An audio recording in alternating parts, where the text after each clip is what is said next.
On this episode of MythBusters, Doctors Heineman and Savage raid the archives for a movie myth about a bike flip.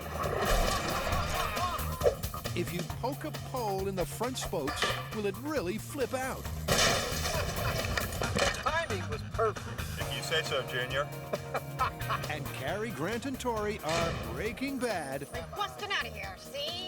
to test tall tales of prison breaks. They want to know if you can rappel to freedom using bed sheets, toilet paper, and hair? Ow!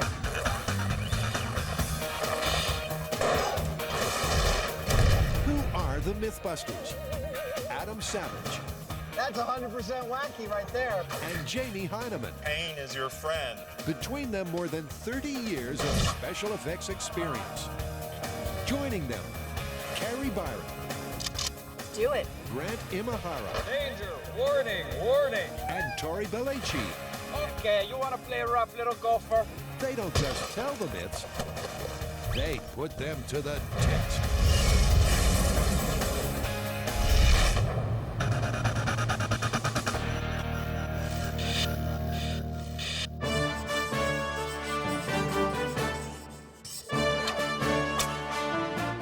Let me guess.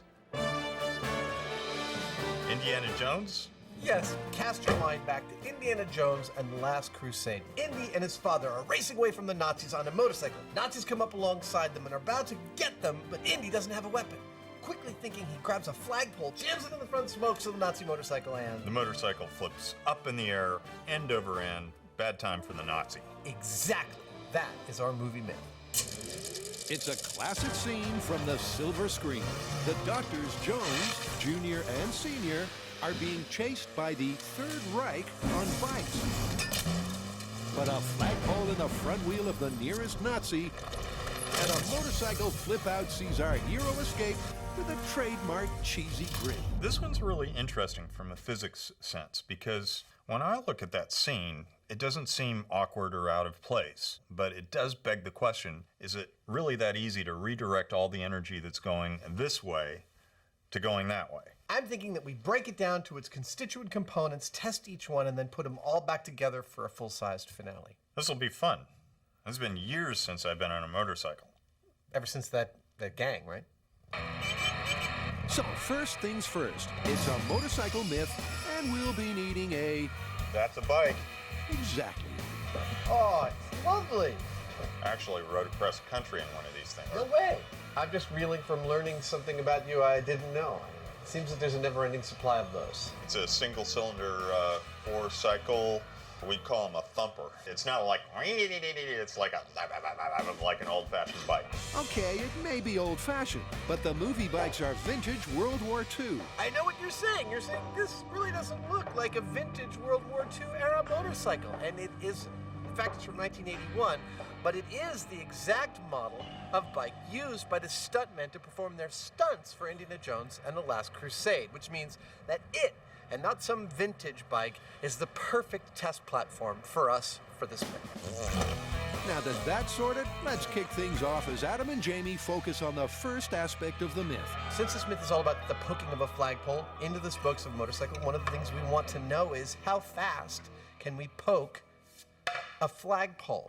Because once they know the speed of a human flagpole poke, Nice, Tiger. they can calibrate their remaining tests to just that. Just plain funny to let you exert yourself like that. I don't know why exactly. It just is. High comedy. Whatever floats your goat. And the high comedy on the high speed reveals the magic number to be 30 miles per hour. Cue part 2 of the experiment, a remote control flagpole thruster. You might remember this puppy right here from Birds on a Truck because this was our pigeon catcher. Yep, it's not a prop from Mad Max. It really is a pigeon catcher. Not that it caught any pigeons. It has an air reservoir, it has a valve, it has everything we need to shoot the stick into the wheels of the motorcycle. I just need to change the barrel a bit and we'll be good to go. In 3, 2, 1.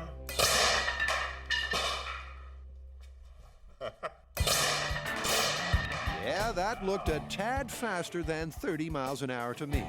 But let's see what Adam thinks. One.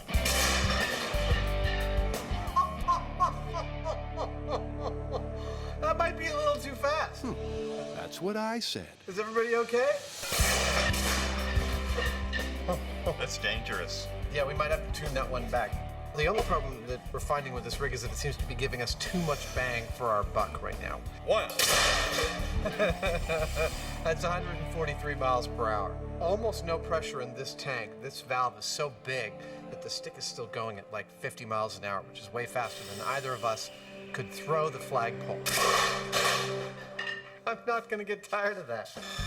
And so to get the speed they need, around 30 miles per hour, This is an exceedingly weird operation. they add some hose to decrease the pressure. Firing in 3, 2, 1. That might be it. That's it. That's the butter zone. 12 PSI, we get 28.5 miles per hour. That's perfect. As odd as this sounds, after destroying their wooden backstop, they finally got the ex-pigeon catcher throwing a flagpole at a realistic speed.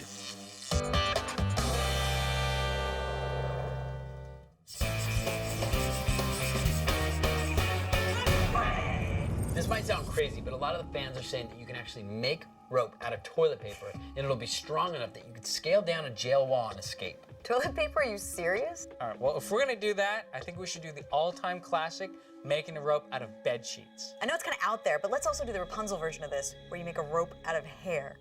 Ew. Any prison break worth its place in urban folklore involves a death-defying descent from a great height, including these fan-site fables. Desperate convicts, eager to be ex-convicts, have escaped jail with the apparent aid of cell-made ropes of toilet paper and bed sheets. And if you include Rapunzel's luscious locks, that's 3 harebrained escape plans to test. So how are we gonna test this? Well, why don't we each take one of the materials, make our ropes, and see which one of us makes it down the side of the building. And may the best rope win. Wait, I want bed sheets then. Too late! Yes, in a vertigo-inducing finale, Oh my God, I'm gonna throw up. our fun-loving criminals will find out for real if the ropes made from their mythical materials will aid and abet their jailbreak, Stupidest idea ever. or send them plummeting to their doom. Ow! But before all that, let's take you back to the beginning, where Carrie's plan for a braided escape is giving her a bad hair day. Is this not the most disgusting thing you've ever seen? An entire box of just hair?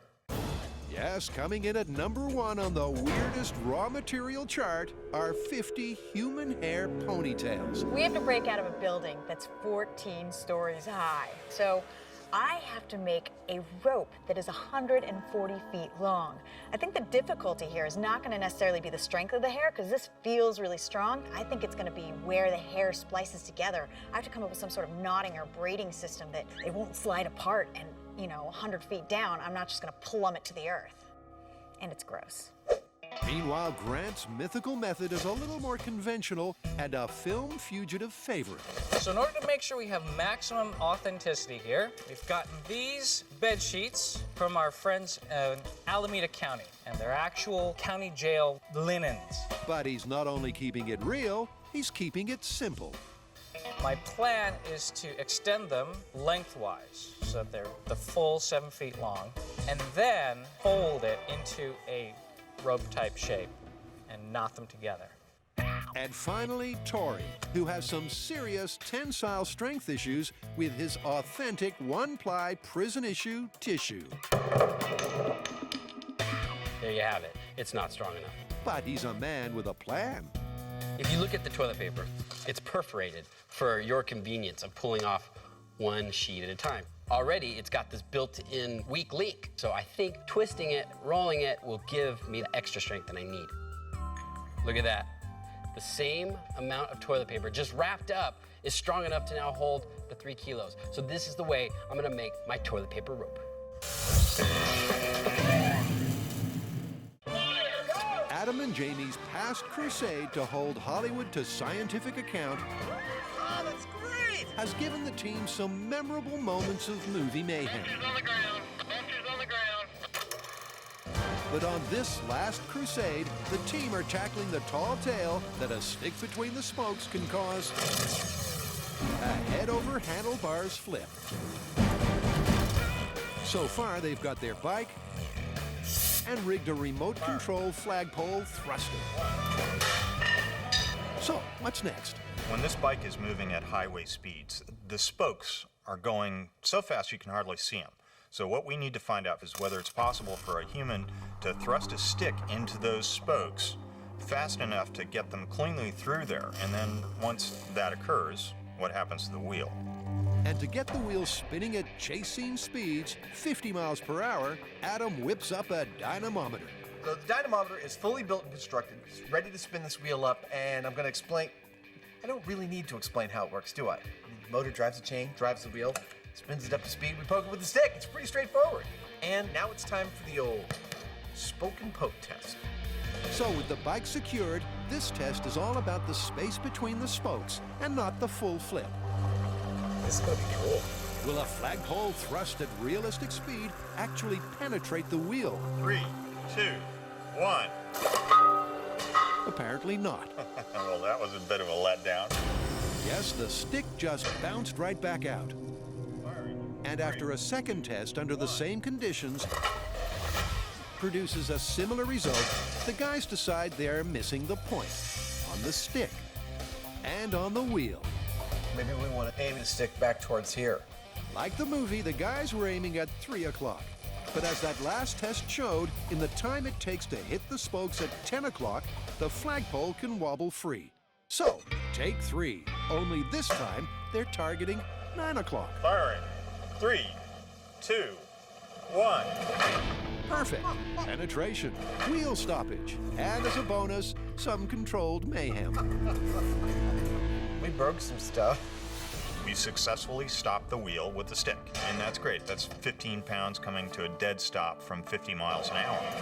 But this was a stationary test. When we go out on the road with this, there are hundreds of pounds in this bike, plus the rider that want to keep on going. And that's where the real fun's going to start.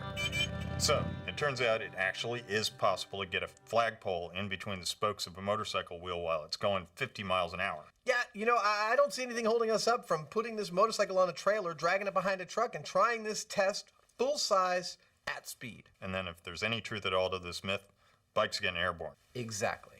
So it's full scale ahead, and the plan in the can looks a lot like this. At the push of a button, the bike and Buster will begin freewheeling. That in turn will trigger the flagpole flinger and jam the stick into the spokes. And to get things rolling in the right direction, Adam's reinventing the wheel. Well, the first problem I think we got to solve is exemplified by taking a look at this footage again. Yeah, see that? Okay. The hubbed spoked wheel, it's not really ideal for us to shove a stick into because those spokes are not going to stay put.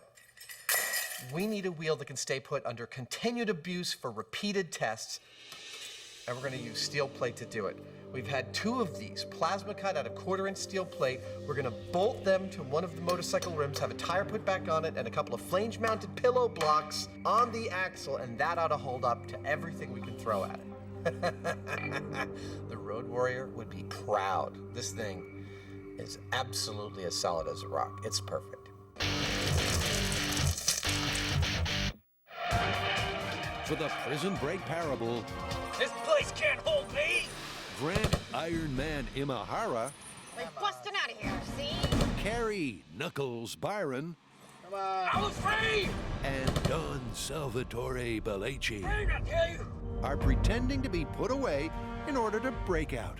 Prisoners, step in, lock down. They're going to find out if you can effect an escape with ropes made of bed sheets, toilet paper, and hair. My collection of hair I've gathered from the shower and all the rat tails I've been stealing. I will have no problem making a rope and getting out of here. But despite being forced to use authentic cell-made materials, Warden, I got diarrhea. I need more toilet paper. the guys won't really have to prepare their escape in their cells. They get to do that back at the shop, where Tori has worked out that if he twists one-ply prison-issue tissue, it becomes less fragile. Look at that.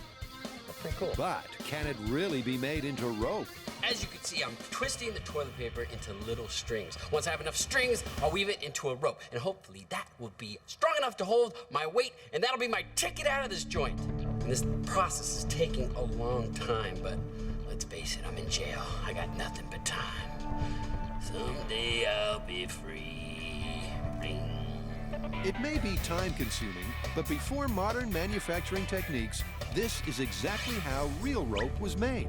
Fibers of material were twisted into yarns. A few of these yarns were twisted in the opposite direction to form threads. And again, several of these were counter-twisted to form rope. So it might sound crazy, but Tori could be onto something. I'm gonna get out of jail in no time. Meanwhile, Carrie's about to find out if her plan for a braided escape is even viable. I'm a little nervous about the strength of the hair, so I've got a knotted piece here that I was actually just gonna try my weight on. I'm really kind of nervous about this because of that factor. Maybe I need to find some inmates with some less healthy, slippery hair, some good fried out bleach blonde inmates. Yeah. Or maybe, just like a conventional rope, you could braid a number of those single strands together. I'm going to take 3 braids and tie them all into one braid so that it's sort of how rope works, where if one fails, it has 2 more to kind of depend on, and hopefully that can give it more strength. Unfortunately, I'm getting claw hand from like all the braiding. And that just leaves Grant, who got lucky with the least labor-intensive material. The bed sheet is beautiful because you can go to the prison laundry, steal as many as you need. You don't need 100 years to make your bed sheet rope. You need about, I don't know, maybe 2 hours. And you're climbing your way to freedom. However, the toilet paper plan is taking a lot longer. I need to spread my wings and fly. So to speed things up, our crafty criminal uses his mastermind to good effect by twisting multiple strands at once and cheating. So I've taken 5 sheets of toilet paper, twisted them together to create this. Now I'm gonna take 3 of these, wrap them together, and then take that and wrap that together and hopefully create a rope that's gonna be strong enough to hold up my weight. But before I do that, I gotta do a little magic.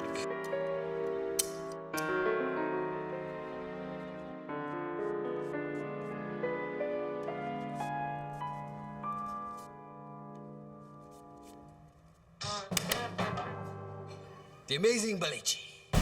Meanwhile, over in Grant's cell, he's testing to see if the sheets can take the strain. So what we have here is a single standard Alameda County bed sheet, the knot tied at the top, threaded through 150 pounds of weight, which is equivalent to my body weight, and as you can see, it's actually doing quite well so far. Outside in the exercise yard, Tori is also ready for a strength test. This might work. Carrie, however, is still desperately braiding and plaiting. She's more concerned about the hair's joints and splices than its tensile strength. After all, keratin, the major protein component of hair, is as hard as nails, literally. It's also the stuff that forms horns, claws, and hoofs. The question is, will it also make rope? Jamie and Adam are flipping out, That might be a little too fast. All right.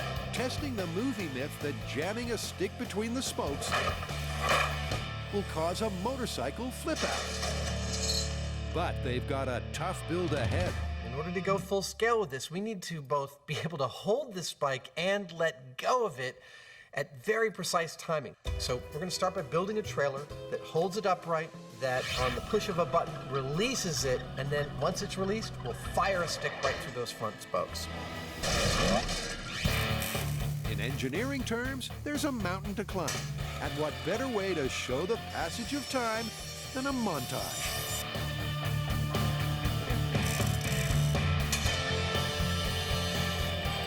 And a cross-dissolve later, the rig is ready to roll. But before the cameras do, I wouldn't have married you if I knew you were so heavy. the team needs a change of scenery. Ready? Yep, let's go. And the location they've chosen is, surprise, the disused runway at Alameda. It's a good day for a motorcycle accident. I think so. Let's make a few. Unlikely to have a motorcycle accident is Jamie, our very own cross-country motorbiking mythbuster. But Adam, Let's trade. well, that's a different story. How do you undo this?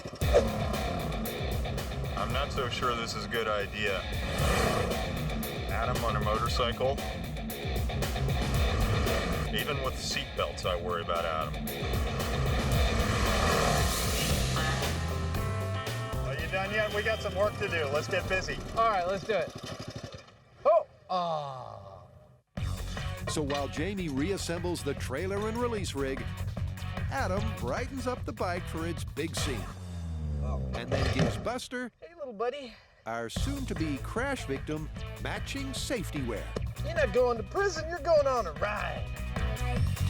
And with Buster's ride secured to the trailer, he's ready for a test run. This may look pretty straightforward, but actually it's a pretty complicated rig, and there's a lot of little things which we're not sure exactly how they might react to getting up to speed. So that's the first thing we're gonna do. Get the whole rig up to speed and just see how it runs. But before they even get up to speed, Buster looks like he's DUI. Well, now that's a problem. Yeah, that's what we wanted to see. For those of you playing along at home, here's what we were trying to do, and here's where it went wrong. We were attempting to pull the motorcycle by the handlebars. When you're riding a motorcycle, that's an excellent way to steer it. But when you're pulling on it, you're effectively pulling it from behind its axle, and that makes it very difficult because any slop in that system means the bike wants to do everything but travel in a straight line.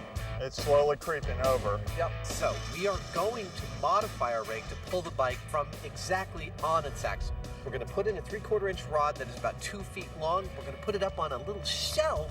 That's too far. Now it's gotta come back. We're still gonna use the same release system we have, but that should make the wheel travel straight and true and allow us to drag this thing all day long and do our testing. So after several hours of hard work, it's crises averted. Looking pretty good from my perspective. And Happy is back. So the new rig is set. We are bringing the truck in and we're ready for what is still to be our first test run. But honestly, actually, it's been great trying to solve this problem in the field with little scraps of metal. I feel very positive at this point. That's if it works. And with the truck easing up to 25 miles per hour, I don't see any problem with that. Buster stays upright and has no problems keeping in line. So we've had a few setbacks. We've tweaked and tuned the rig. Now it's time to start the mayhem. Start the mayhem! Jailed for science. Carrie, Grant, and Tori are going a little stir crazy. Man, I gotta get out of here. If only we could figure out a way to escape. If only we had a rope or something. Yes, they're putting 3 mythical rope-making materials to the test. The hair's been braided, the toilet paper twisted, and the sheets rolled and knotted. Which means our ingenious inmates are ready to become outmates. And the coop they'll be flying from is the Alameda County Courthouse Jail. They have to rappel from the roof using only their cell-made ropes. All right, you guys, it's a moment of truth for our prison escape ropes. We've got 100% human hair, toilet paper rope, and the old school classic, bed sheet. Well, since yours is probably the most likely to work, maybe you should go first. You show us how it's done, and then this way we can test out the SWAT team safety mechanism. Fine, I will. Good luck, man. All right. Freedom! Good Freedom. idea. Him going first. I like that. So Grant, the nominated human guinea pig, is first up. But rest assured, he's in safe hands. Jack Tucker and Mike Norton are SWAT team rappel masters, and they've rigged a harness and rope system that will allow Grant to climb unassisted. Unless he falls. I got full confidence in the SWAT guys. They specialize in 2 things, rappelling and kicking ass. So I feel completely safe. Yeah, real safe. Well, that certainly gets the juices flowing. Yeah, it's a little bit different perspective up here.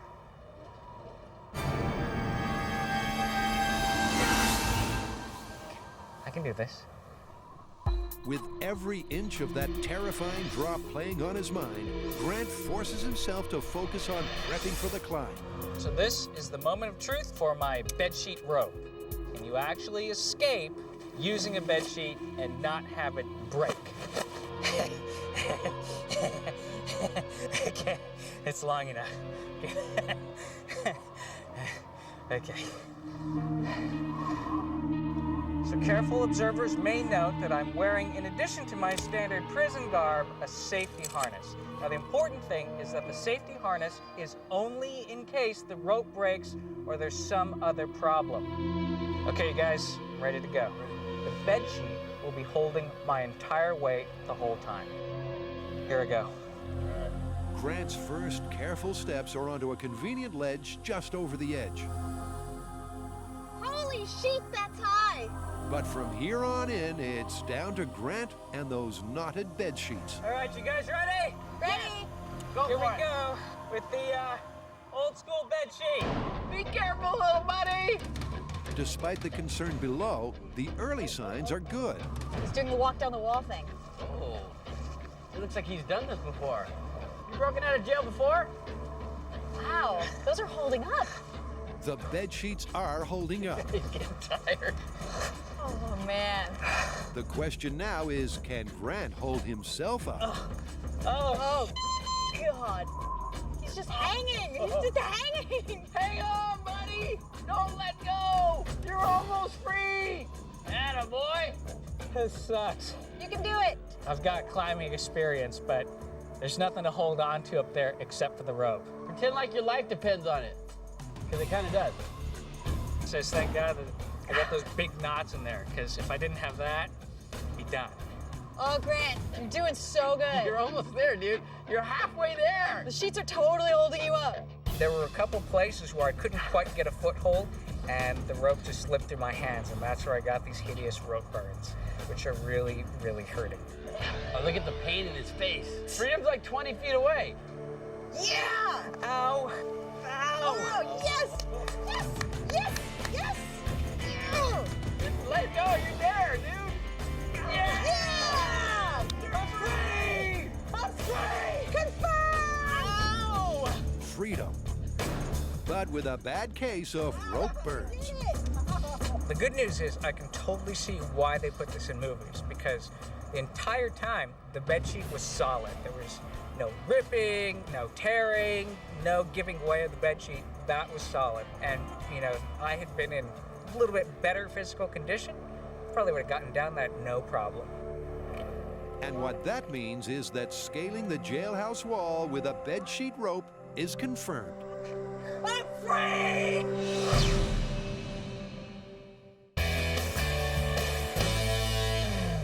For those playing along at home, here's where we stand so far on the myth that jamming a flagpole into the front spokes of a motorcycle will cause it to flip up in the air.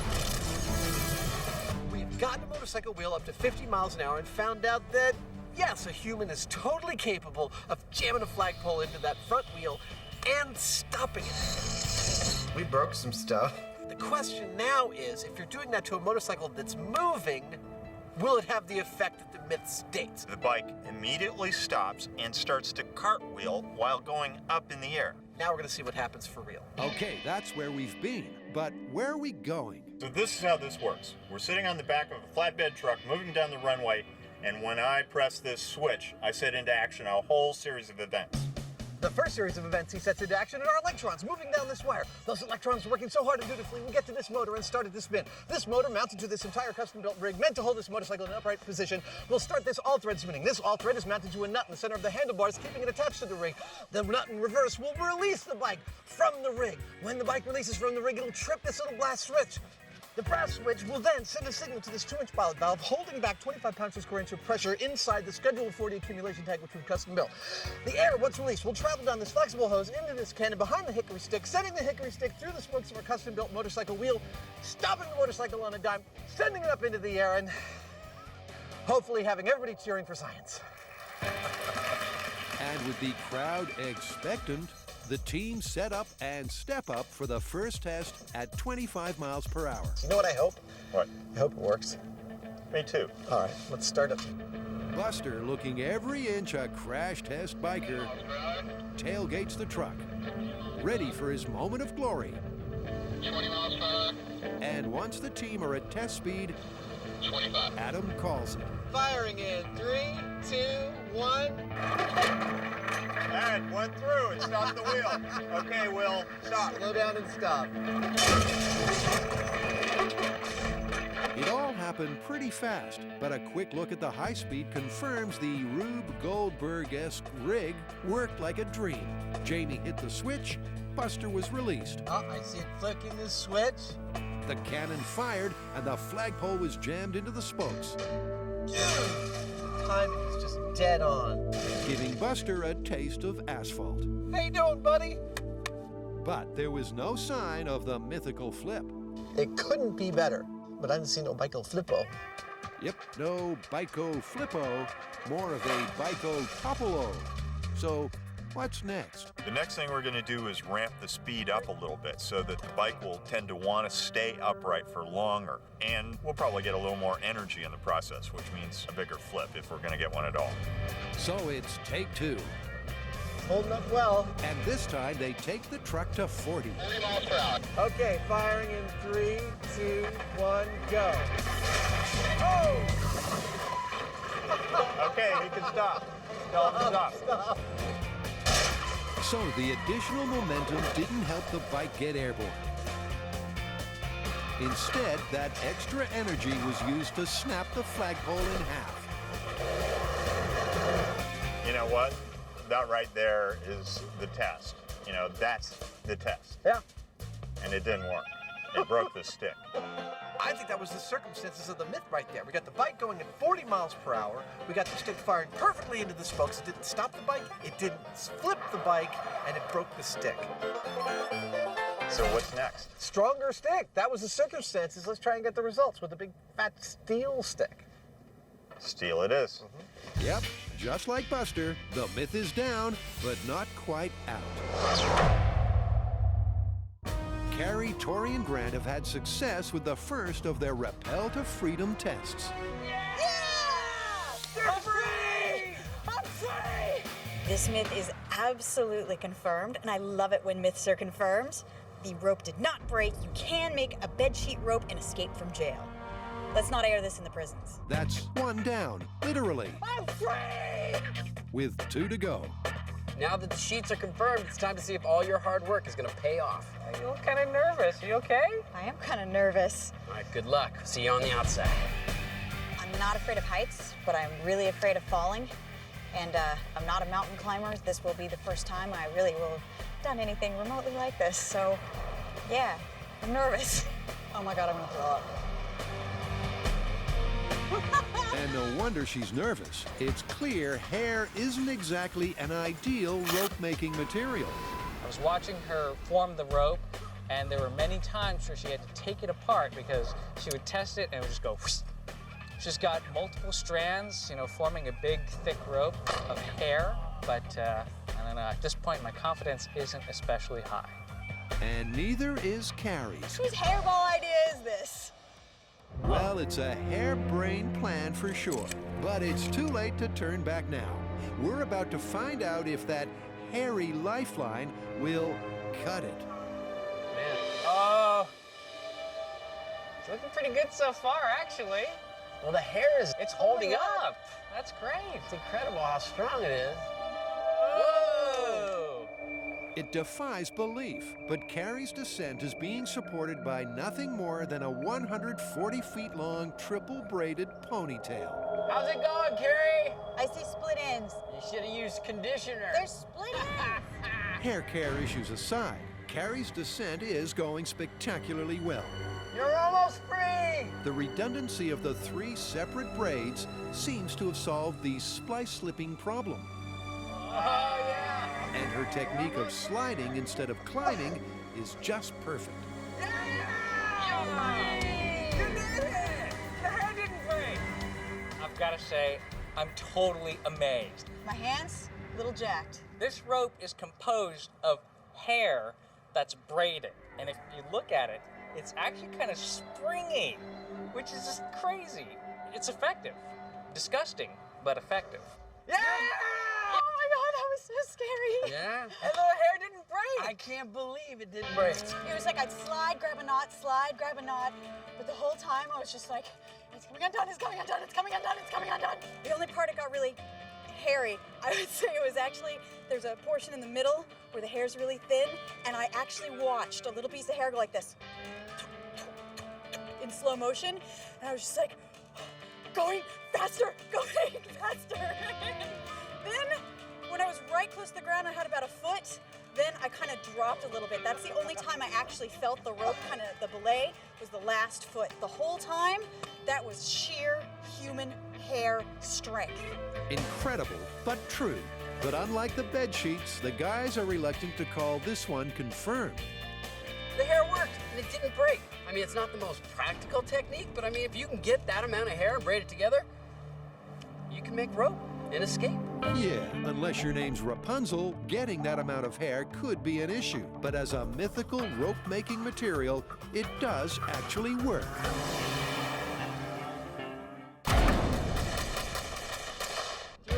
On the motorcycle movie myth, Adam and Jamie are having a flipping good time. I haven't seen no Michael Flippo.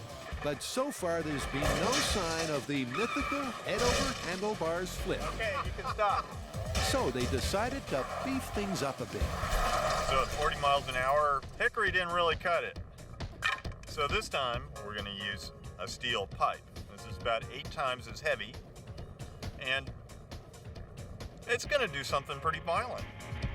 But that extra weight necessitates a couple of tweaks to the rig. I'm going to up the pressure quite a bit to about 80 psi, where we were doing about 20 or 25, and I'm going to lubricate it a little bit. And since we forgot to bring the lard, the lunch table had a little leftover mayo, so I'm going to try that. Sometimes you just need a little extra lubrication. Too bad we forgot the lard. I feel funny. With Jamie's steel pole nicely lubricated, the team is ready for what it hopes will be the final spoke poke. Well, hopefully this is the it shot. This is either going to flip this motorcycle or prove once and for all that it's totally not possible. I hope this works. What's not to work? Oh, so many things. But if it goes according to plan, Buster will soon be taking a short, dizzying flight with a mandatory crash landing. Okay, pull in 3, 2, 1, go!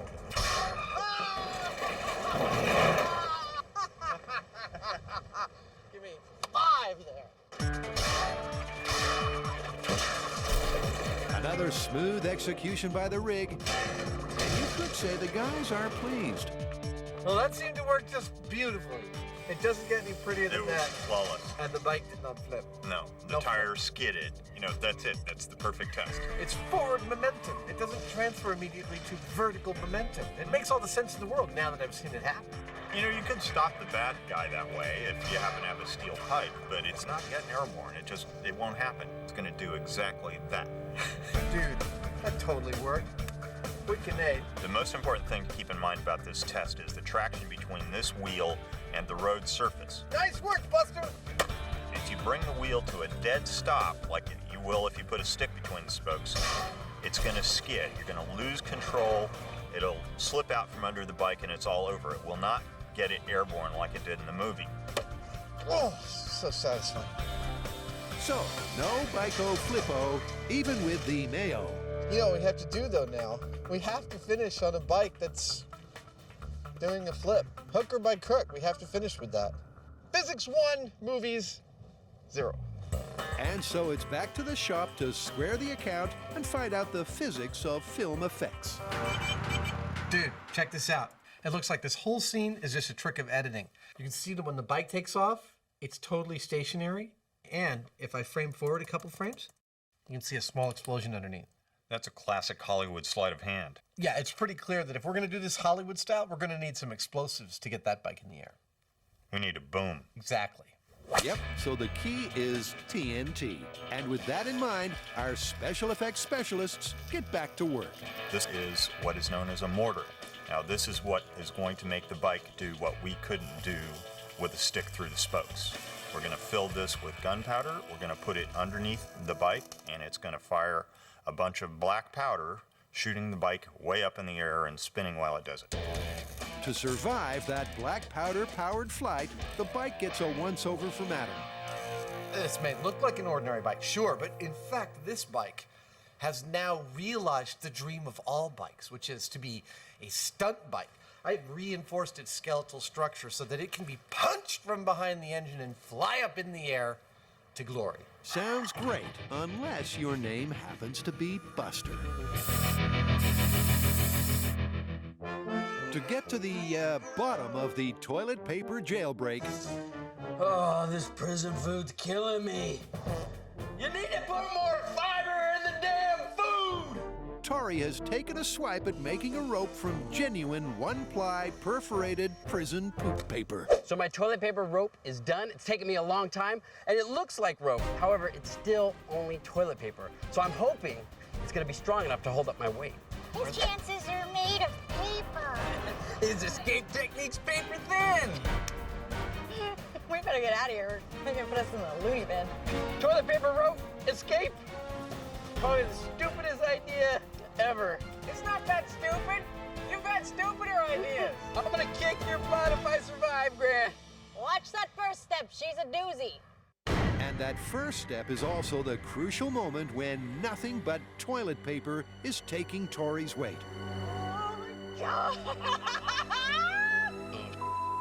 But incredibly, a few expletives aside, it's all going according to plan. Sort of. Toilet paper is used to wipe your butt, not climb down a building. It seems the real issue with the tissue is finding a firm grip. I'm off. You okay? And that, right there, is why we hired the SWAT team. Tori slipped. And if it wasn't for the safety harness, he was a goner. But aside from that sudden and terrifying drop, Yeah, dude, you're almost there. Tori and the toilet paper hold firm and make it safely to terra firma. You did it! How's those hands? They're numb. Who would have thought toilet paper works to escape prison? I'm amazed. I'm amazed that the toilet paper did not break. At least while he was making his way down. I'm free. Can't walk, but I'm free. Yeah, it broke, but it didn't break during the test. And so Tori gives toilet paper his seal of approval. I'm totally convinced that toilet paper used as a rope is a plausible way to escape from prison. You saw it. It didn't break. It stretched a lot, but it didn't break. It was incredible. Toilet paper. It worked! We're free! That was amazing! 2 plausibles and a confirmed! Hair, toilet paper, and bed sheets. All right, I'll see you guys in Mexico in a month.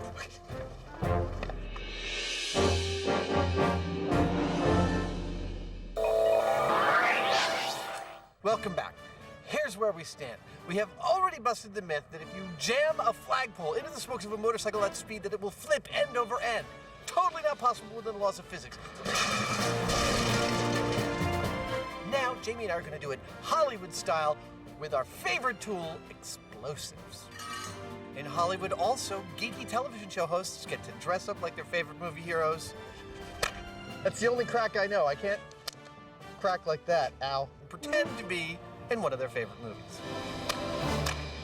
All right, let's get to filming.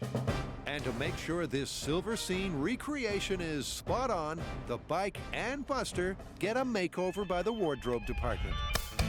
It looks good. And Buster is given no choice about his participation in the upcoming stunt. That's how the old Hollywood stuntmen used to do it. Wire me in, they'd scream. Buster's old school. With our very own member of the Third Reich on his bike, the guys, with the help of Matt the Pyro, prepare the mortar that'll send Buster into the air. We've got this mortar with a plate right on top of it. That plate is welded to the bottom of the motorcycle. It's very secure. When that gunpowder goes off, the plate is going to go up, and that's all there is to it, except for one thing, and that is any air in the mortar would compress. Going back on. So to deal with that problem, we've put sand in there. The sand will not compress, and it also adds a certain mass that will literally push the bike up in the air without us having to use massive quantities of explosives, which would cause other problems. With Jamie applying the finishing touches, Adam takes delivery of the final piece of the puzzle. Dude, I totally want one of these. So now, Adam's got the ride to go with the outfit. Awesome. Look, it's got a seat for Jamie and everything.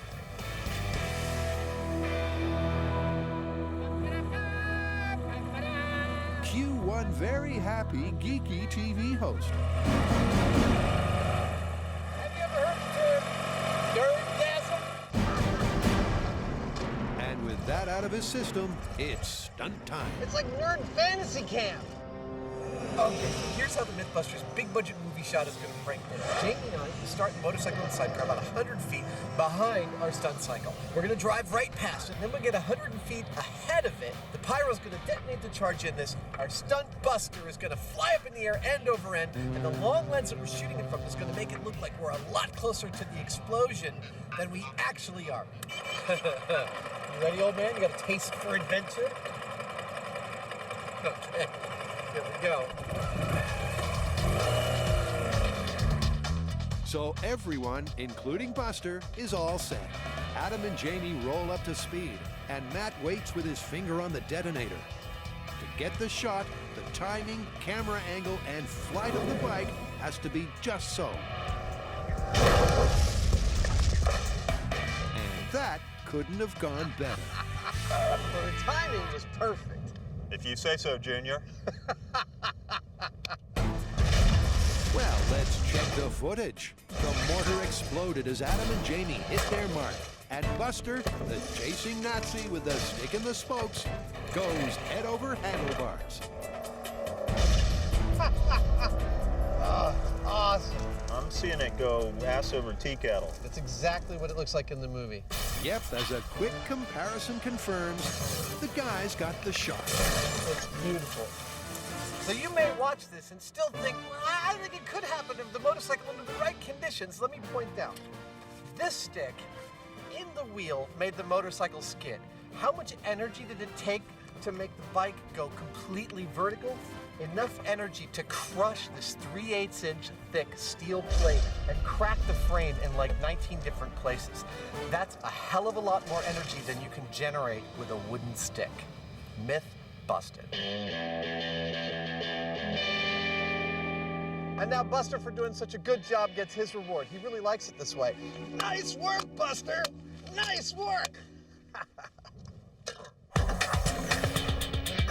You know, at this point, we've done over 500 myths, and we get them from the internet, from movies, but the most important source is from you, the audience. So if you've got a myth for us to test, we'd love to hear about it.